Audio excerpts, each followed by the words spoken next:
కాంగ్రెస్ విజయం సాధించినటువంటి breaking news మనం చూస్తాం. 10 రౌండ్లు పూర్తయ్యాయి. జూబ్లీహిల్స్లో కాంగ్రెస్ విజయం సాధించింది. బీజేపీ డిపాజిట్లు గల్లంతయ్యాయి. సమీప ప్రత్యర్థి సునీత మీద గెలుపొందారు నవీన్ యాదవ్. మా ప్రతినిధి చారి జాయిన్ అవుతున్నారు కౌంటింగ్ సెంటర్ నుంచి. చారి, రైట్, 9వ రౌండ్కు సంబంధించినటువంటి అప్డేట్ని కనుక మనం చూస్తే 9వ రౌండ్లో కాంగ్రెస్ పార్టీ అభ్యర్థికి 2117 ఓట్ల మెజారిటీ వచ్చింది. మొత్తం 9 రౌండ్లు ముగిసేసరికి కాంగ్రెస్ అభ్యర్థికి 23,612 ఓట్లు వచ్చాయి. కాంగ్రెస్ ప్రస్తుతం 10వ రౌండ్కు సంబంధించినటువంటి కౌంటింగ్ జరుగుతుంది. అది కూడా ఒక 5 నిమిషాల్లో ముగిసేటువంటి అవకాశం ఉంది. ఓవరాల్ గా వచ్చినటువంటి అన్ని రౌండ్లకు సంబంధించినటువంటి మెజార్టీల్లో మరొక 2,000 మెజార్టీ యాడ్ అయ్యేటువంటి అవకాశం ఉంది. సుమారు 25,000 మెజార్టీతో కాంగ్రెస్ పార్టీ జూబ్లీహిల్స్ నియోజకవర్గాన్ని కైవసం చేసుకోబోతుంది అనేది కొంత క్లారిటీ వచ్చినటువంటి పరిస్థితి.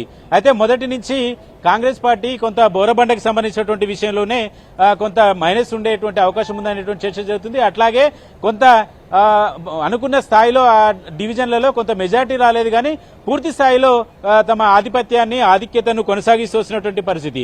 9వ రౌండ్లో బోరబండ డివిజన్ కి సంబంధించి మొత్తం 32 బూతులకు సంబంధించినటువంటి ఈవీఎంలు ఉన్నాయి. దాంట్లో 2,000 మెజార్టీ వచ్చింది 9వ రౌండ్ లో. ఎర్రగడ్డకు సంబంధించి 10 బూతులు ఉన్నాయి. ఆ 10 బూతుల్లో కొంత మెజారిటీ సాధించింది.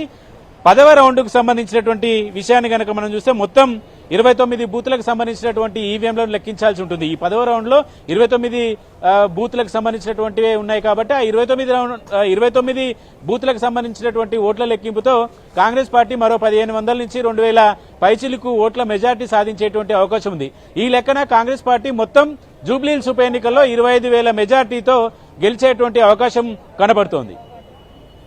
All right, thanks for the updates Chari. అది లేటెస్ట్ అప్డేట్ చూస్తూ ఉన్నాం. సుమారుగా 25,000, ఇంకొక రౌండ్ మిగిలి ఉంది. ఇంకొక 5-10 నిమిషాలు అది కూడా పూర్తయిపోతుంది. సుమారుగా 25,000 మెజారిటీతోటి, భారీ మెజారిటీతోటి కాంగ్రెస్ పార్టీ జూబ్లీహిల్స్ను గెలవబోతుందని మనకి కనబడుతూ ఉంది. అధికారిక ప్రకటన ఇంకా రావాల్సి ఉంది. మైట్ బి ఈవినింగ్ అవ్వచ్చు.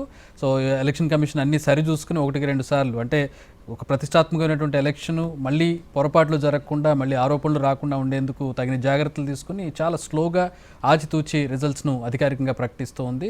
సో ఈవినింగ్కి ఒక అధికారిక ప్రకటన వచ్చే ఉంది. సోఫార్ మనకి అథెంటిక్గా రిలయబుల్గా అందుతున్నటువంటి సోర్సెస్ నుంచి ఆల్మోస్ట్ 25,000, లాస్ట్ రౌండ్కి 25,000 వరకు మెజారిటీ వచ్చే అవకాశం కనపడుతుంది.